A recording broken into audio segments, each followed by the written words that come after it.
North Carolina will receive a new statue representing our state in the U.S. Capitol tomorrow. The late Reverend William Franklin Billy Graham Jr. was a very cherished Christian leader and an exemplary North Carolinian, and I'm proud to welcome him into the U.S. Capitol's National Statuary Hall collection. That's North Carolina Congressman David Rouser yesterday on the House floor announcing that today a statue of Reverend Billy Graham will be unveiled at the U.S. Capitol. A statue which is nearly a decade in the making will represent North Carolina as part of the Capitol's National Statuary Hall collection. Joining us now is the granddaughter of Reverend Billy Graham, Cissie Graham Lynch.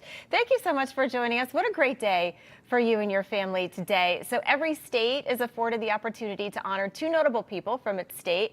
Tell us what today means for you and your family. You're right. This is such a special day for us to be here in Washington, celebrating the life of my grandfather. And my grandfather, he was a man who was just a humbled man. Anybody that met you would have told him that. So this would have been maybe a little bit embarrassing for him. But we're here to celebrate a man who spent his life being a preacher of the gospel of Jesus Christ. And we're thankful. The last time we were here, of course, was when he laid at rest in the rotunda. When I was a little girl, the first time I was ever at the Capitol building was when he and my grandmother were receiving the Congressional Medal of Honor.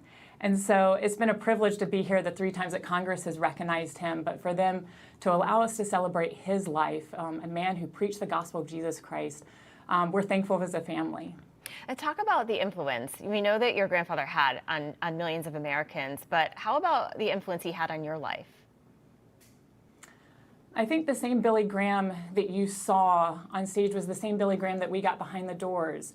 When you walked into the door, just me as a granddaughter, his eyes were solely focused on the person he was talking to.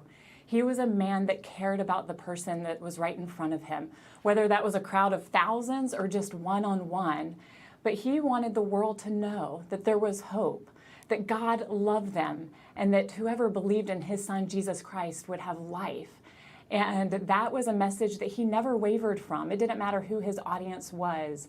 And I'm just so thankful. The older I get in the world that we're in, I am so thankful for that heritage that of grandparents, and especially a grandfather, and now parents, who taught me the love, but the truth. In a world that's seeking truth, they taught me the truth of Jesus Christ. Yeah, that's so important, especially to have a family who teaches their children that. Do you have any stories maybe that you want to share? One story about your grandfather that maybe our viewers don't know about?